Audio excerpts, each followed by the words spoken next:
আজকে মুসলমান জাতি শেষ হয়েছে, নিজেদের নিজেরাই ক্ষতি করেছে। আল্লামা ইকবাল লিখেছেন, ইস ঘর কো আগ লাগি ঘর কি চিরাগ সে। মুসলমান তোমরা নিজেদের ঘরে নিজেরা আগুন ধরিয়েছো, অপরকে গালি দিয়ে লাভ হবে না। কাকে গালি দেবেন আপনি? কোরআন শুনেলেন, এত সুন্দর ভাষা কোরআন বলেছে। পৃথিবীর কোন মানুষ, কি বললাম, মানুষ বললাম না মুসলমান বললাম? মানুষ, এটা কোরআনের ভাষা। আল্লাহ কোরআনে কোন ধর্ম মেনশন করেননি। কোন মানুষ যদি কোন মানুষকে অন্যায় ভাবে হত্যা করে, সে যেন গোটা মানব জাতিকে হত্যা করলো। কোন মানুষ যদি কোন মানুষের উপকার করে, সে যেন গোটা মানব জাতির উপকার করলো। আপনাকে একটা বাস্তব চিত্র বলি, রাসূলের হাদিস আছে, মুমিন তোমরা ততক্ষণ হতে পারবে না যতক্ষণ পর্যন্ত তোমার কাছ থেকে তোমার প্রতিবেশী সুরক্ষিত নয়। সুরক্ষা মানে কি? শুধু হাতের নয়, হাতের, জুবানের, ব্যবহারের, আখলাকের, চরিত্রের, চারিদিক দিয়ে সে যেন কষ্ট তোমার কাছে না পায়। আজকে আপনাকে আমি বহরমপুর কোর্টে, মানে মুর্শিদাবাদের 1000টা কেস দেখাবো, ড্রেন নিয়ে, জায়গা নিয়ে। হয়ে আছে না নাই? পাশাপাশি দু ভাই বাড়ি করছে, ও 1 ফুট ছেড়ে করেছে, ই বলছে আমি 2 ফুট ছাড়বো না, আমি 8 ফুট ছাড়বো, 9 ইঞ্চি। বলছে মধ্যে দিয়ে একটা ড্রেন যাবে, বড় ভাই বলছে যেতে দেবো না, ছোট ভাই বলছে দেবো। তাহলে কি করবি? মারামারি, কোর্টে মামলা। সে মামলা এখনো চলছে। আচ্ছা বলুন তো, মরে যাওয়ার পরে ওই জায়গাটাও সাথে করে নিয়ে যাবে তো কবরে? হাই আল্লাহ! মুসলমান, আমি বললাম না যে নিজের ঘরে নিজের আগুন ধরা, অথচ রাসূল বলেছে তারা মুমিনই হতে পারবে না। তুমি দেখো না তোমার বাড়ির পাশে কোন ব্যক্তি বাস করছে, সে হিন্দু হোক, দলিত হোক, আদিবাসী হোক, খ্রিস্টান হোক, ক্ষুধার্ত হলে খাবার দাও, বস্ত্রহীন হলে বস্ত্র দাও, বিপদে পড়লে পাশে দাঁড়াও। এইটাই হচ্ছে রাসূল সাল্লাল্লাহু আলাইহি সাল্লামের আদর্শ। আজকে দুঃখ, গ্রামের বড় লোকরা দামি দামি ব্ল্যাঙ্কেট গায়ে দিচ্ছে, তার পাশের ঘরের গরিবের একটা চাদর নেই, সে একটা চাদর কিনে দিতে পারে না। কিন্তু কি বলছে জানেন? আমি বেলডাঙ্গায় মাদ্রাসায় গিয়ে 50,000 দিয়ে এলাম, তুই ঝাঁটা জুতো খাবি কবরে, লিখে লাও। এই মাদ্রাসার আদায় হচ্ছে। আপনি ইয়াসিন সাহেবকে ভালোবাসেন, আমার হাতে 10,000 টাকা দিলেন, অথচ আপনি খোঁজ রাখেন না আপনার পাশের গরিব আব্দুর রহমান খেতে পাই না। আমি বলে যাচ্ছি, আল্লাহর কসম দান কবুল হবে না। এটা কোরআন। ওয়া আতিদাল কুরবা, কাছের গরিবকে আগে দেখো। নবীজি সাল্লাল্লাহু আলাইহি সাল্লামের হাদিস, তোমরা তোমাদের বাড়ির দেওয়ালটা এত উঁচু করো না তোমার পাশের গরিবের গরিবিটা না দেখতে পাও। আজকে আপনি ভেবে দেখুন, গরিবিটা তো দূরের কথা, এই যে হক, রাসূলের হাদিস শুনেলেন, কিয়ামত তোমরা বুঝতে পারবে কখন? যখন তোমরা দেখতে পাবে অশিক্ষিত সাধারণ মূর্খরা নেতৃত্ব দিচ্ছে, আর শিক্ষিতরা চুপচাপ বসে দেখছে।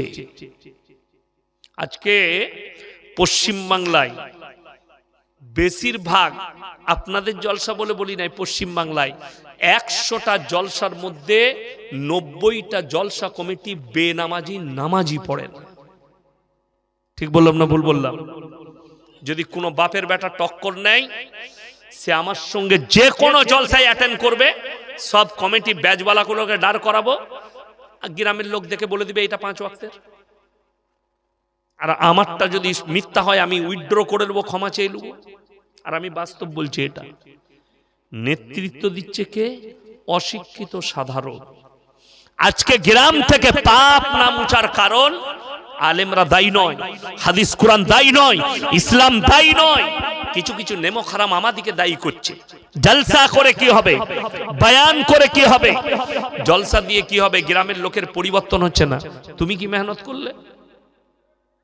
এরপর যদি বলেন পরিবর্তনের লাইন, আমি ইয়াসিন বলে যাচ্ছি।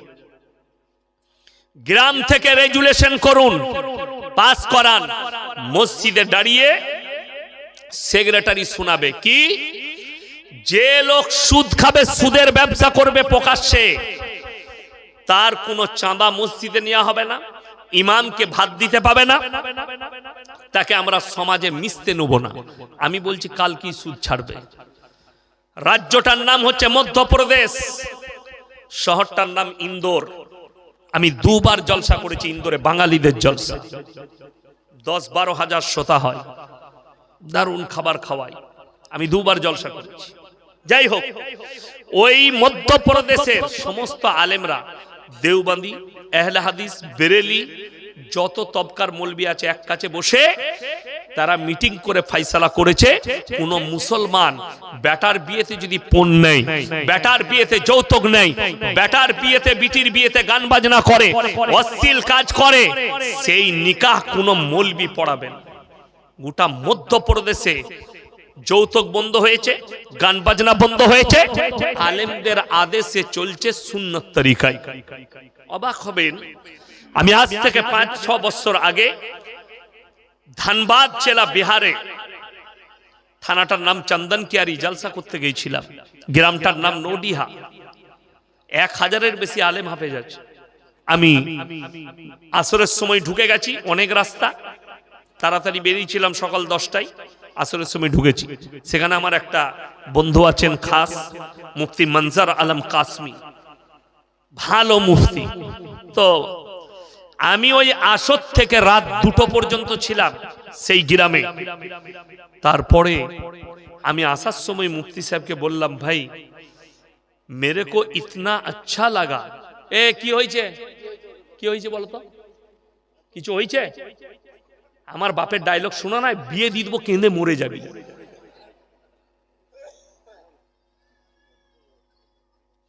গল্প করলে চায়ের দোকানে যাও, মেলা চলছে দেখ, এইখানে কথাবার্তা বলো না। এমন ছিলা ছিলবো, জীবন আমাকে দাওয়াত দিবি না। হ্যাঁ, আমি খুব নরম লোক, গোলমাল করলে কিন্তু ছাড়বো না।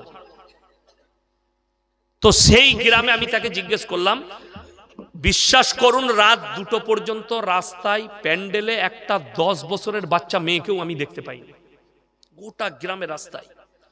तो আমি जिज्ञेस করলাম, भाई आपका गांव का महल इतना अच्छा क्यों है?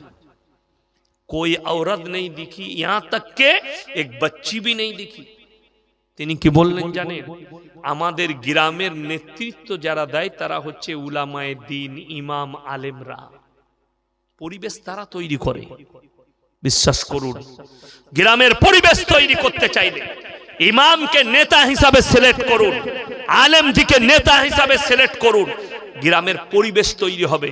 আর যদি গাঁজাখোর মাতালকে নেতা ভাবেন তো জিনা করার, গাঁজা করার মাতাল আর গুটকাখোর ছাড়া কিছু তৈরি হবে। আমি বললি খারাপ মৌলবি, আমাকে দাওয়াত দিবেন না, আলহামদুলিল্লাহ। দাওয়াতের ভুকা ইয়াসিন নয়, আমি বাস্তব সত্য যেটা সেটা বলছি। আপনি বলুন তো, মসজিদে ইমাম রাখলে ইন্টারভিউ লিয়া হয় না, হয় না? কথা বলে না? এলাকার আলেম দিকে ডাকে না, যে দেখুন তো একটা ইমাম এসছে, এটা চলবে কিনা, বা তাকে জিজ্ঞেস করে কোথায় পড়াশোনা করেছেন, ডিগ্রি কি আছে, বাড়ি কোথায়, 5 বার যাচাই করে। একটা ইমামের এত ইন্টারভিউ হয়, অথচ মসজিদ কমিটি তৈরি করলে সুদ খেয়ে বড় লোক হোক, লোকের মেরে নিয়ে হোক, চুরি করে হোক, পয়সা থাকলেই সে কমিটি। রাগ করে না, বাস্তব বলছি। কোনদিন এই শর্তটা জিজ্ঞেস করেছেন যে মাদ্রাসায় এতগুলো শিক্ষক আছে, হুজুর কোন কোন লোক কি কি চরিত্র থাকলে সে মসজিদ কমিটিতে থাকতে পারবে, একটু লিখে দেন তো? কেউ এসছে কোনদিন? জালিলিয়া, সুরুলিয়া এত বড় বড় মুফতিরা আছে, 2টো মাদ্রাসা, সারগাছি 3টে মাদ্রাসা, এরা যদি প্রমাণ দিতে পারে অমুক গ্রাম থেকে এসে আমাদের কাছে লিখে নিয়ে গেছে কি কি শর্ত থাকলে মসজিদ কমিটিতে থাকবে, আমি ইয়াসিন বাই ক্যামেরা ভুল স্বীকার করবো, একটাও গ্রামের লোক আসেনি। কিন্তু আমি আপনাকে দেখিয়ে দেবো, ইমামটার ইন্টারভিউ লিবার জন্য মৌলবি ডেকেছে। ইমামের ইন্টারভিউ হবে, আর মসজিদের সেক্রেটারি করবে, মসজিদের ক্যাশিয়ার করবে, মসজিদের প্রেসিডেন্ট হবে, তার ইন্টারভিউ হবে না? অনেকজন তো বলবো ভাইয়ের সম্পত্তি মেরে নিয়ে হজ করে এসে মসজিদের সেক্রেটারি, হ্যাঁ মতোয়াল্লি সেজেছে। আমি দেখি দেবো, আমার বর্ধমানে আছে।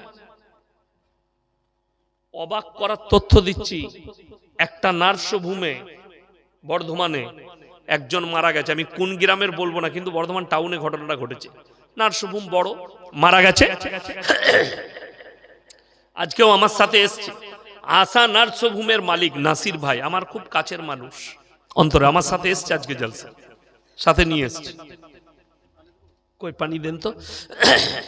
তো রাত 2টোর সময় বাপ মরে যাচ্ছে,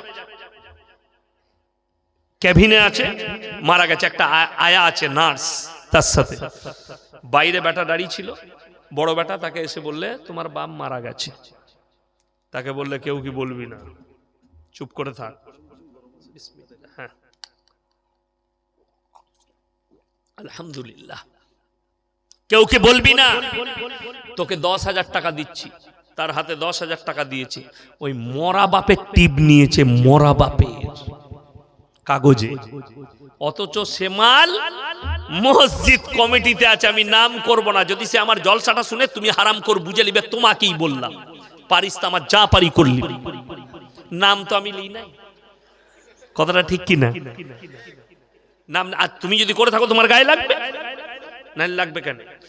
তারপরে যখন জানাজা হয়ে গেছে, 1 মাস কেটে গেছে, ভাইরা বলছে বাপ তো মরেই গেল, 3টে ভাই, তা এই সম্পত্তিগুলো ভাগ করলে, কে কোন জমিটা নিবি সব ভাগ করলি, আই ভালো, বাপ মারা গেছে। ই তখন বলছে ভাগ করবি কি মানে, বাপ তো লেখে গেছে আমাকে, সারা কাগজ দেখাচ্ছে, তোর মাথা খারাপ। বাপের টিপ, বাপের সই। বাস সন্দেহ হলো একটা ভাইয়ের, শিক্ষিত, সে নার্সিংহোমে গিয়ে বললে পরিষ্কার, যে তারিখে আমার বাপ মরে হলো সিসি ক্যামেরা খুলো। রাতের বেলা যেমনি খুলেছে, মেয়েটাকে 10,000 দিয়েছে, ধরা পড়েছে। টিপ লিখছে, ধরা পড়েছে। মাল যাবে কোথায়? তাকে নিয়ে এসে দেখিয়েছে ক্যামেরাটা, দেখো তুমি কি কাণ্ড করেছো। বিচার ডাকলো, গ্রামের লোকও মনে মনে ভাবলো আচ্ছা মসজিদ কমিটি পেয়েছি আমরা। চোর বাপের সম্পত্তি মেরে নিচ্ছে। ওই জন্য বলে দিই শুনেন, আজকে আমাদের সমাজ ব্র্যান্ড চিনতে পারেনি। ব্র্যান্ড মানে বুঝেন, ব্র্যান্ডেড মাল। কি বুঝলেন? ঘড়ি পড়ে আছে, এই ঘড়িটা কোথাকার কে বলতে পারবে? এই ঘড়ি আমাদের দেশের নয়, এটা সৌদি আরবের ঘড়ি। আমাকে একজন গিফট করেছে, হযরত মাওলানা জাকারিয়া সাহেব রহমতুল্লাহ আলাই, কাঁটাদিঘি মাদ্রাসার, মহিলা মাদ্রাসার যিনি সেক্রেটারি, উনার ছেলে আমাকে এটা গিফট করেছে। তো এই ঘড়িটা হচ্ছে ব্র্যান্ডেড ঘড়ি। এখন এই ব্র্যান্ডটা আপনাদেরকে আমি বুঝিয়ে দিই। আমি 3 বছর আগে জলসায় গিয়েছিলাম হায়দ্রাবাদ। হায়দ্রাবাদে 11টায় জলসা শেষ করেছি, দিয়ে আমাকে নিয়ে গেল ওই আপনার চারমিনার আছে, যেখানে সব ঘুরতে যায়, প্রচুর ভিড়। গেলাম, এই পায়েস ফায়েস, তারপরে আপনার আতার পায়েস, ফালুদা এসব খাওয়ালো। একটা ছেলে দেখছি ঠেলা গাড়িতে ঘড়ি বিক্রি করছে, চকচকে পারা। আমি বললাম কিতনা রুপে? একটা কালো ঘড়ি আমার পছন্দ হলো। ভাই কিতনা কিমাত है? বলে হযরত 200 রুপে। আমরা 150 में मिलेगा? বলে ले लीजिए। আমি নিলাম, হাতে পরে নিয়ে টাকা মিটিয়ে দিলাম। রাত্রে ফজরের সময় উঠে সেই ঘড়ি পড়ি, মক্কা মসজিদের পাশে নামাজ পড়লাম একটা গোল মসজিদে, পেস্তা হাউসে চা খেলাম 2 কাপ, চলে গেলাম এয়ারপোর্টে। নামলাম আমি এসে দুর্গাপুর কাজী নজরুল ইসলাম এয়ারপোর্টে। আমার ড্রাইভার আমাকে গাড়িতে তুললো, আপনাদের মুর্শিদাবাদ ধুলিয়ানে জলসায় এলাম। জলসায় ঢুকলাম, হাতে ঘড়িটাই আছে। আমি বললাম তোমরা কি ব্র্যান্ড চিনো? বলে হুজুর চিনি।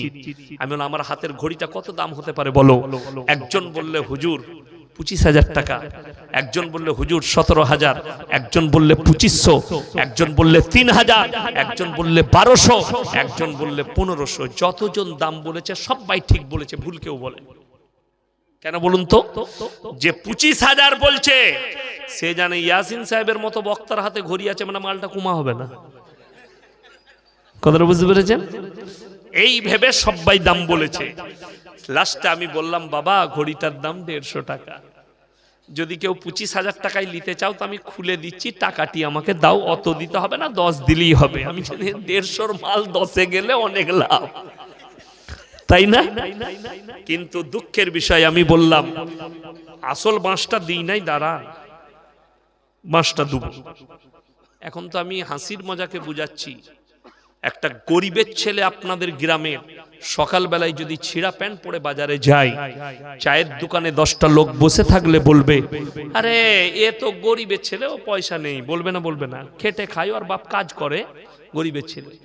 ওই ছিঁড়া প্যান্টটা ওর কাছ থেকে নিয়ে শাহরুখ খানকে পরিয়ে দেন, ওরে বাপরে কোথায় দারুণ মালবে, কোন দোকানে পাওয়া যাবে বলতো? লোকটা পাল্টালো, মালটার দাম পাল্টি গেল, ছিঁড়া প্যান্ট। অথচ রাসূলের হাদিস শুনেলেন বর্বরতার যুগের পাপগুলো কিয়ামতের পূর্বে মডেলিং হয়ে ফিরে চলে আসবে। তার একটা দলিল শুনবেন, এই দলিলটা দিলে অনেক হারামখোরের গায়ে লাগবে। কেমন বলে দিই, এমন একটা যুগ ছিল, আদিম যুগের ঘটনা পড়েছেন না পড়েননি? পড়েন না আদিম যুগের ঘটনা? কি লেখা আছে ইতিহাসে? মানুষ আগে বাঁদর ছিল, তারপরে উন্নতি লাভ করে। তা আমি খালি চিন্তা করছি, আল্লাহ, কলকাতা আলিপুর চিড়িয়াখানায় এতগুলো বন মানুষ আছে, 30 বছরও একটা মানুষ করতে পারলেন। তার মানে ইতিহাসটা যে লিখেছে এমনি লেখে নাই, 14.5 কেজি গাঁজা খেয়ে লিখেছে।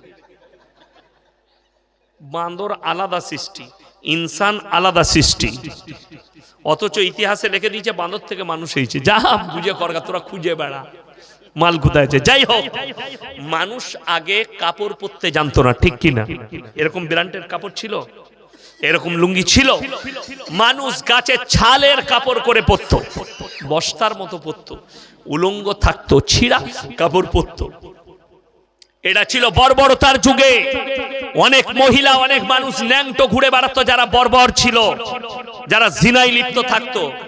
আর এখন যে যত বেশি ন্যাংটো হবে সে তত বেশি মডেলিং। এটা আখরি জামানা, ঠিক বললাম না ভুল বললাম? যে যত ন্যাংটো হবে সে তত মডেলিং। ওই জন্যই তো আমাদিকে বলে এরা মৌলবি সাহেব, বিশ্বাস করুন পর্দার কথা কেন বলি জানেন? আপনারা বুঝতে পেরেছেন, এত বড় অন্যায় কাজ করেছে কোথাকার বিহারের মুখ্যমন্ত্রী একটা নারীর হিজাব ধরে টেনেছে, তার মুখটা দেখবো বলে। শাহ আতাউল্লাহ বুখারী রাহমাতুল্লাহ নাম শুনেছেন? আলেমরা চিনেন। শাহ আতাউল্লাহ বুখারী রাহমাতুল্লাহ আলাইহির দরবারে একজন 75 বছরের মহিলা এলেন, পর্দায় দাঁড়িয়ে আছেন। তিনি বললেন, मैं आपके मुरीद होना चाहती हूं, আমি আপনার কাছে বায়েত হব। তো শাহ আতাউল্লাহ বুখারী রাহমাতুল্লাহ আলাইহি উত্তর দিলেন, अरे तुम 75 साल की बुड्ढी हो और मैं 75 साल का बुड्ढा हूं, लेकिन जवानी कभी बुढ़ा पर नहीं आती। जवानीটা বুড়োই না, মানুষ বুড়িয়ে যায়, যৌবনটা শেষ হয়ে যায়, তার দিলেতে যে যৌবনটা থাকে সেটা বুড়োই না। তো ও হারাম করে এখনো বুড়োই নাই, ওর ভেতরে যৌবনটা চেগিয়ে আছে। তার একটা বিয়ে কর, কে মানা করেছে তোকে? 4-5টা করেলে সকাল বেলায় একজনের মুখ দেখবি, রাতের বেলায় আর একজনের দেখবি, তাদেরকে ন্যাংটো করে রেখে দে তোর যদি দরকার থাকে।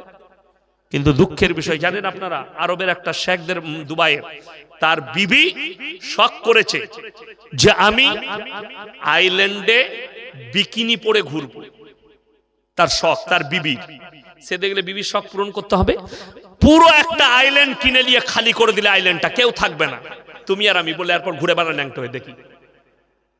তার বিবির শখ মিটিয়ে গেল। সে তো চাইছিল দলের মাঝে ঘুরবো, এই পুরো আইল্যান্ডটা কিনে নিয়েছে, পুরো আইল্যান্ডটা পুরো খালি করে দাও আমার। এরপর বউকে বলে, তোকে বাগে খাবে না ভালুকে, তুই ন্যাংটো ঘুরে বেড়া। বড় কষ্টের বিষয়, ইসলামের একটা মারাত্মক চ্যাপ্টার হচ্ছে পর্দা, নারীদের একটা মারাত্মক চ্যাপ্টার হচ্ছে পর্দা। এরপর কারোর মধ্যে যদি মানুষত্ব না থাকে আপনি কি করবেন? রাসূলের হাদিস আমি এক্ষুনি শোনালাম, যখন তোমরা দেখবে কিয়ামত কাছে অশিক্ষিত মূর্খরা দেশ চালাবে আর শিক্ষিতরা চুপচাপ বসে থাকবে। এইরকম মূর্খ মুখ্যমন্ত্রী হলে সে তো মানুষের নারীদের হিজাব ধরে টানবে। কেউ কেউ বলছে ও তো সির্ফ কাপড়া কো হটায়া, কাপড়টা ধরে টেনেছে, সেই হারামখোরকে বলবো তোর মা বাজারে থাকবে আর আমি খালি কাপড়টা এরকম করে ধরে টেনে দেবো, তাহলে কোনো হবে না? কত বড় কথা যে কাপড়টা ধরেছে, এই ব্যক্তিটাকে জেলের কুঠরিতে ভরে দেওয়া দরকার। শুনলেন, ইসলামী শাসন হলে হত্যা করার হুকুম ছিল। আজকে দেখলেন কত দুঃখের বিষয়। আপনারা দেখেছেন বাংলাদেশে কোনো এক হিন্দুদের ছেলে, নামটা আমি জানি না, সেই ছেলেটা ইসলামকে কুর্তি করেছে, কোনো কথা বলেছে, কি বলেছে সেটাও আমি দেখিনি, খালি মোবাইলে কার রাতে যেতে যেতে দেখলাম মুসলমানরা তাকে উল্টো টাঙ্গিয়ে আগুন ধরিয়ে দিয়েছে, পুড়িয়ে মেরে দিয়েছে। যদি জিজ্ঞেস করেন এটা মারাত্মক অপরাধ করেছে। যদি বলেন ইসলামকে গালি দিয়েছে, ইসলামকে গালি এরা তো দূরের কথা। যারা বাংলাদেশের মুসলমান আছেন, আমার ভারতের মুমিন ভাই আছেন, দিনী ভাই যারা আমার বক্তব্য বাংলাদেশে শুনেন, দেশ বিদেশের, অনুরোধ করে বলছি কালকে আমার এই জলসাটা ছুটবে গোটা পৃথিবীতে, শুনে যান। তাহলে তোমরা নবীজি সাল্লাল্লাহু আলাইহি সাল্লামের বিজয়ের হাদিসগুলো পড়ে নাও। যেদিনে নবীজি মক্কা বিজয় করেছেন, সেই দিনে সাহাবীরা তলোয়ার নিয়ে দাঁড়িয়ে গেছে। আজকে আমরা বদলা লব। আম্মার ইবনে ইয়াসিনের মায়ের দু পায়ে উট বেঁধে দুদিকে তাড়িয়ে দিয়েছে কাফেররা, আখ ফারার মতো ফারা গেছে। হযরতে উসমানে গনি রাদিয়াল্লাহু তাআলা আনহুকে 40 দিন হাত পা বেঁধে গরম বালুতে ফেলে রেখেছে, পানি দেয়নি।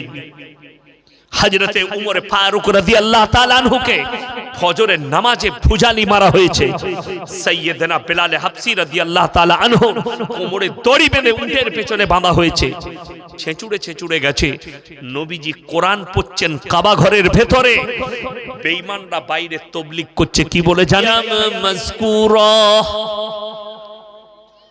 হে আমার নবী বলে দাও, তোমাদিকে দুনিয়াতে পাঠাবার পূর্বে পৃথিবীতে তোমাদের কোনো কালচার ছিল না। আমাকে জন্ম দিয়েছে আমার বাপের নাম মোল্লা শওকত আলী মাজাহিরি, মায়ের গর্ভ থেকে জন্ম নিয়েছি, কিন্তু জন্মটা শুধু আমার মায়ের দ্বারাই হয়নি, স্বামী এবং স্ত্রী একত্রিত করে 1 ফোঁটা পানি নিক্ষেপ করেছে স্ত্রী জরায়ুতে, বাকি সমস্ত কাজ হচ্ছে আমার আল্লাহর। জোরে বলুন সুবহানাল্লাহ। বাকি কাজ আমার, তোমরা শুধু স্ত্রী জরায়ুতে পানি নিক্ষেপ করো, বাকি সব কিছু আমার।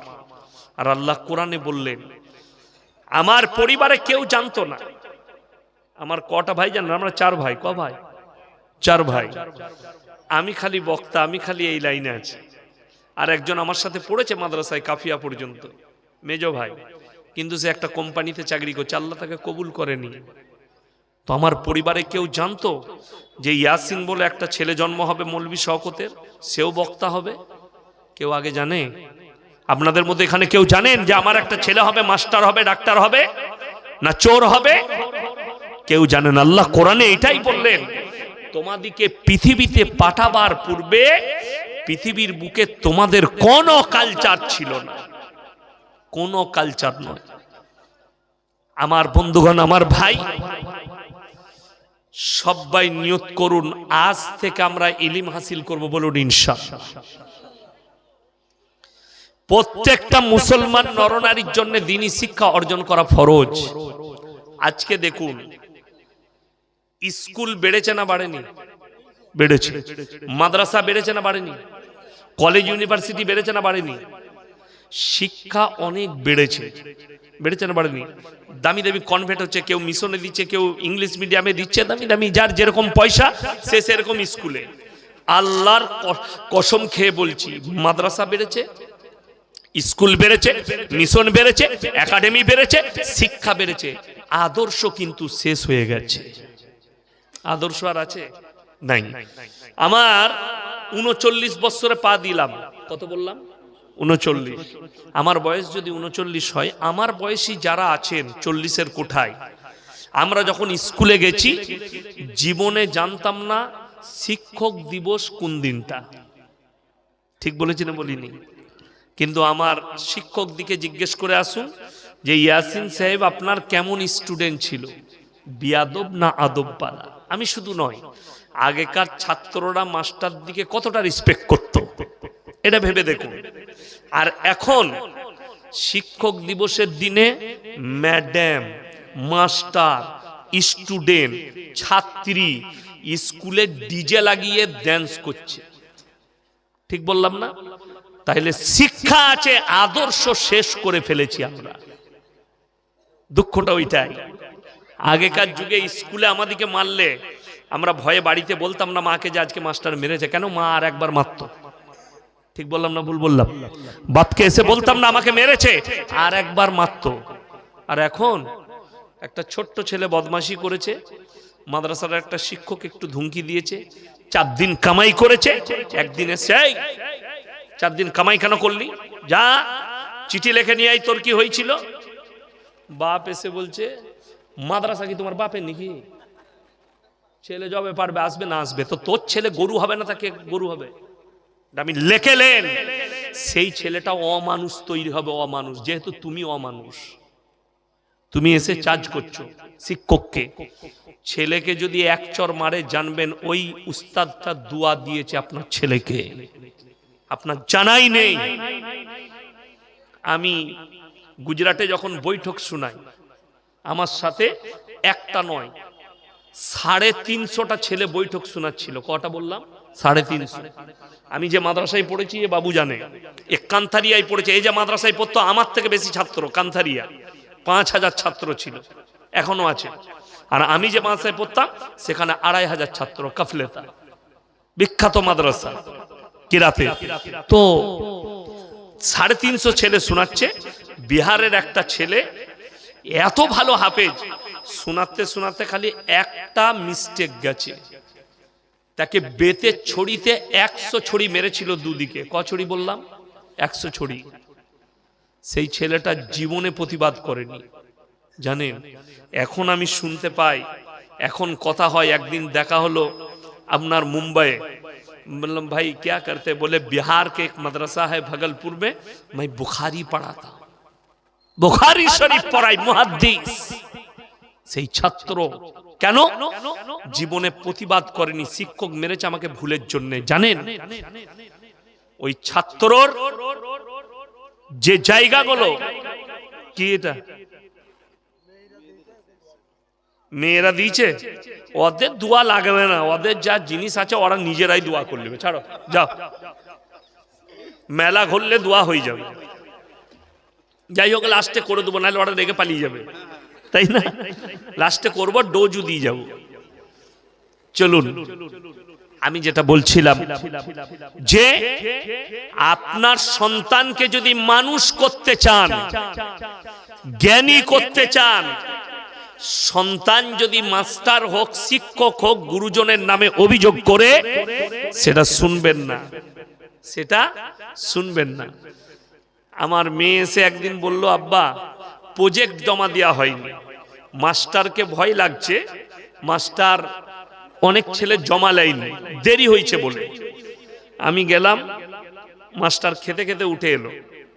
আমাকে বলছে, হুজুর কি হয়েছে স্যার, কি হয়েছে?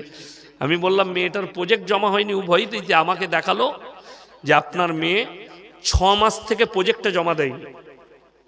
আমি মাস্টারের সামনে বললাম যে দ্বিতীয়বার তোমার এই ভুলটা আমি যেন শুনতে না পাই। আমি নিজের মেয়েকে বললাম, আমি বললাম স্যার ও ভুল করেছে, অন্যায় হয়েছে ওর। বলছে না স্যার এরকম বলবেন না হুজুর। আমি বললাম না, আমি মেয়েকে ডাঁটলাম মাস্টারের সামনে। কেন? সে আমাকে সম্মান করে কিছু বলবে না, আমার মেয়ে সাহস পাবে আরো বড় অন্যায় করা। সে আগামীতে করবে, জানে আমার বাপ এলে এরা ছেড়ে দিবে। ওই জন্য আমি ডাঁটলাম যে এরপর জীবনে তোমাকে স্কুলে পড়তে দেবো না, আমি ছাড়িয়ে দেবো। এরকম বিয়াদবি করলে আমাকে যেন স্কুলে যেতে না হয়। সেই মেয়ে আর জীবনে ভুল করবে না। আর আপনি যদি মেয়ের হয়ে কি হয়েছে কি জমা লিবেন না কেন, সেই মাস্টার আপনার ভয়ে জমা লিবে, আপনার মেয়ার মানুষ হবে না, অমানুষ তৈরি হবে। এটা লিখেলেন, অমানুষ। আমার হেডমাস্টার এখন যিনি আছেন প্রবীর বাবু নাম, স্কুলে যতগুলো মাস্টার আছেন আমাকে কেউ পড়ায়নি, একমাত্র প্রবীর বাবু পড়িয়েছেন, এখন উনি হেড হয়েছেন। সেদিনে গেলাম, এগিয়ে এলো, ভালো আছেন বাবু? আমি বললাম ভালো আছি স্যার, আপনি ভালো আছেন? বলে আমি তো তোমার আর তোমার বাবার প্রোগ্রাম আমি দেখি। আমাকে মোবাইলে দেখালো, এত মোবাইল খুললি তোমার আর তোমার বাবার প্রোগ্রাম। হিন্দু ব্যক্তি, মাস্টার, খুব ভদ্র, অমায়িক, আমার জীবনের মাস্টার। তিনি কেন সম্মান করে জানেন? পড়ার জীবন থেকে তিনাদিকে সম্মান করেছে, রিসপেক্ট করি, আপনি সম্মান করেন। আর বাবা যারা আছেন মাদ্রাসায় পাঠান আর স্কুলে পাঠান আর যেখানে মিশনে পাঠান, ছেলে যদি অভিযোগ করে ছেলের অভিযোগ শুনবেন না, আগে হাকিকত জানবেন। ছেলের ভুল থাকলে মাস্টারের সামনে এক চর মারুন, আপনার ছেলে মানুষ হবে। আজকে তো খালি ডিম ভাত খাচ্ছে আর থালা বাজিয়ে ঘর আসছে। সরকার বলে দিয়েছে ভাত পাবে 8 পর্যন্ত, ভাত পাবে না, পাবে না। আমার মেয়ে একটা প্রাইমারি স্কুলে পড়ে, তো খাই না, মাঝে মাঝে দেখছি ডিম নিয়ে। আমি ডিমটা কোথায় পেলি? বলে দিয়েছে স্কুলে। এখন তাই বলে আমি, আমার মেয়ে, ছোট মেয়ে ডিম সিদ্ধ খাই না। আমি বললাম এটা, আমাকে বলে আব্বু তুমি খেয়ে নাও। আমি কোথায় পেয়েছিস? এমন ও বিড়ালটাকে নাহলে কুকুরটাকে দিয়াই। এইসব খেয়েই তো সব শেষ হয়ে গেল, পড়ালেখা উঠে গেল। ঢোল বাজা, থালা বাজা, ঘন্টা পড়বে, খানা শুরু, দিয়ে স্কুলে পড়ালেখা উঠে গেল। এই মৌলবি যারা বসে আছে, আমরা যখন পড়েছি, এখন তো অনেক ভালো মাদ্রাসার সিস্টেম, আপনারা তো অনেক টাকা দিচ্ছেন, তখন আমরা সোজা করে ভালো খাবার পাইনি, পুঁই শাকের ঘ্যাঁট আর ভাত খেয়েছি। এখন তো রোজ মাংস খাচ্ছে বাচ্চারা, অনেক ছেলেরা। ওই জন্যে শুনেলেন, যারা এখানে আছেন মাদ্রাসায় বাচ্চাকে পাঠান না, তারা চরম ক্ষতি করছেন নিজের সন্তানের। ছেলে 10টা স্কুল যাবে, ফজরের সময় উঠিয়ে মাদ্রাসায় পাঠিয়ে দেন, 2 ঘন্টা 3 ঘন্টা পড়ুক, বাচ্চাটার মধ্যে ইলমিয়াত আসুক, হারাম হালালটাকে জেনে যাক, নামাজের তাকিদটা তার উপরে হোক, কোরআনের শিক্ষাটা তার কাছে হোক। তা না হলে আপনি মরে যাবেন। বড় হওয়ার পরে মৌলবি হায়ার করতে হবে। মৌলবি হায়ার জানেন? বাম মরে গেছে, ফজরের পরে বাপের কবর জিয়ারত করবে, মসজিদের দরজায় দাঁড়িয়ে আছে, নামাজ শেষ, হুজুর বের, হুজুর আমার বাপের কবর জিয়ারত করে যাবেন না? তুই পারবি না, ওকে নিয়ে যাবি। এই সন্তান বাম্মাকে দোষারোপ করবে যে আমার এমন বাম্মা যা আমাদিকে ছোটবেলায় কোরআনের শিক্ষা দেয়নি, দ্বীনি শিক্ষা দেয়নি, যে একটু নামাজটা পড়বো, সূরা মুখস্থ নাই, সূরাটার মুখস্থ হচ্ছে না। জেনে রেখে দিবেন, যেমন একটা তোতা পাখি, তোতা পাখি জানেন তো, তাকে যদি কথা শেখানো হয় শিখে যায় না? যায় না। বাচ্চা ছেলেটা হচ্ছে তোতা পাখির মতন, ছোটবেলায় যেটা দিবেন ব্রেনে বসে যাবে। সব থেকে দুঃখ, ছোটবেলায় বাচ্চাকে, তাকে নুরানি কায়দাটা দেখ আর না দেখ, তাকে শিক্ষাটা দেখ আর না দেখ, মায়েদের জ্বলন হবে বলে মোবাইলটা ধরিয়ে দিচ্ছে। তুই গেম খেল, তো মোবাইলে কার্টুন দেখ, ও রান্না বান্না করবে। আপনি বলুন তো, আমরা মানুষ হয়েছি, আমাদের মা দিকে কিছু ধরাতে হয়েছে? আর চ্যালেঞ্জ দিয়ে বললাম, এখন যতগুলো ছেলে জন্ম নিচ্ছে, এখনকার জেনারেশন, যে ছেলেগুলো 10 বছর 12 বছর 15 বছর 20 বছর বয়স, বিয়ের আগে এরা যৌবন হারিয়ে ফেলবে, তার জন্য দায়ী হচ্ছে এই মোবাইল। বিয়ের আগে যৌবন হারিয়ে ফেলবে আর হারিয়ে ফেলছে। শিক্ষাটা নিয়ে যান। সন্তানের হাতে যারা মোবাইল দিচ্ছেন, মোবাইল নয়, এগুলো এক একটা জাহান্নামের আগুন। বড় কষ্ট লাগে। অনেকজন, যেমন জাবিদ আখতার প্রশ্ন করেছে সেই মৌলী সাহেবকে, কি জানেন? पूरे दुनिया तो अल्लाह ने बनाया, अगर अल्लाह ने बनाया तो गलत सही दोनों अल्लाह ने बनाया, तो जो गलत कर रहा है ये जहन्नम में क्यों जाएंगे? আপনি বলুন, এই মোবাইলটা যে তৈরি করেছে, মোবাইলটা যে ইউজ করবে, তার উপরে হারাম হালালের ফতোয়া দাঁড়াবে, না যে তৈরি করেছে তার উপরে ফতোয়া দাঁড়াবে? কথা বলে না। আচ্ছা, ছুরি তৈরি করে না কামাররা? তো ছুরিটা তৈরির পরে, ছুরিটা আপনি বাড়িতে গরু জবাই করার জন্য নিবেন, মুরগি জবাইয়ের জন্য নিবেন, কোনো ডাল কাটার জন্য, আপনি নিয়ে যদি মানুষ কাটেন, তো কামারের দোষ কি হলো? কথাটা বুঝতে পেরেছেন না পারেনি? কামারের দোষ হবে? তৈরি করেছে সে, ইউজ করনে ওয়ালার হচ্ছে দোষ। আল্লাহ আপনাকে সৃষ্টি করেছে। আচ্ছা, কেউ আপনারা ভাত খান না গু খান? ভাত খান তো, গু কেউ খায় না, গুকে খায় পাগলে। মাথাটা চলে গেলে কোন লোক যদি গু খায় তাকে পাগল বলবে। তাহলে এই বুদ্ধিটা যখন আছে যে আমি প্লেটে ভালো খাবারটা খাবো। আপনাদের এখানে বেলডাঙ্গাতে সবজি বাজার আছে, আখের মিল আছে, আছে না নাই? সবজি এখানেও আছে, মোড়েতে পাবেন। তো কোন এরকম ভালো লোক আছে গিয়ে বলবে পচা টমাটোর গুলো ভরবি তো, 2 টাকা বেশি দেবো কিলোতে? কেউ নিবে? তাকে পাগল বলবে লোকে। তুমি বাঁধাকপিটা দেখে নিবে, ফুলকপিটা দেখে নিবে, টমাটোরটা দেখে নিবে, মাছটা দেখে নিবে পেটটা গলা কিনা। তুমি মাছটা চিনতে পারলে পচা কিনা, টমাটো চিনতে পারলে। আর তুমি ভালো মন্দ বুঝতে পারোনি, ওই জন্য অনেক নেমো খারাম কি বলে জানেন? ওয়া তো মৌলী সাহেবরা বলেই দিয়েছে যে আল্লাহ হিদায়ত দিবে, তো আমি হিদায়ত দিলে নামাজ পড়বো। বলে না, বলে না? এ এক হারামখোর। কি মানে এদিকে জুতো মারার আর লোক নাই। এটা একটা দল যে আল্লাহ হিদায়ত দিলে নামাজ পড়বো, যখন মৌলী সাহেবরা বলেছে। আমার বন্ধুগণ, আল্লাহ গোটা পৃথিবী সৃষ্টি করেছে বৈধ আর অবৈধর জন্য কোরআন আর রাসূলের হাদিস, ঠিক কি না কথা বলেন? তাহলে কোরআন থেকে যখন বুঝতে পারবেন আল্লাহ এই জিনিসটাকে বৈধ করে দিয়েছে, জাহান্নাম আর জান্নাত আছে না নেই? কোরআন শোনাবো আপনাদেরকে। পৃথিবীতে আল্লাহ যা কিছু সৃষ্টি করেছে জোড়া জোড়া। কি বললাম? জোড়া জোড়া।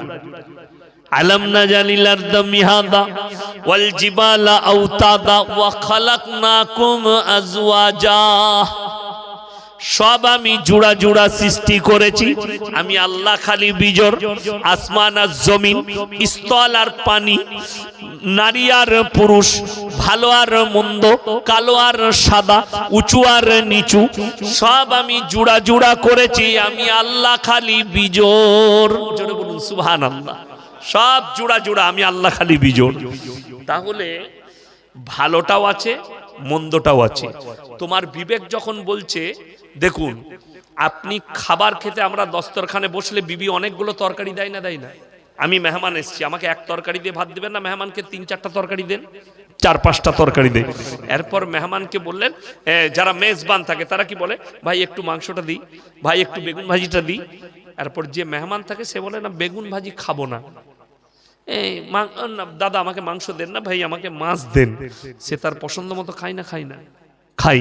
তাহলে তোমার ব্রেন যখন এটা বলছে এই মাংসটা আমার জন্য ভালো হবে, তাহলে তুমি যখন নিজেকে মুসলমান বলছো, আল্লাহর কিতাবকে ফলো করবে, রাসূলের আদর্শকে ফলো করবে, তখন তুমি ভালো মন্দটা বুঝতে পারছো না। তুমি খাবার বেলায় বুঝতে পারছো, পেটে ভরার বেলায়, আর আমল করার বেলায় বুঝবে না।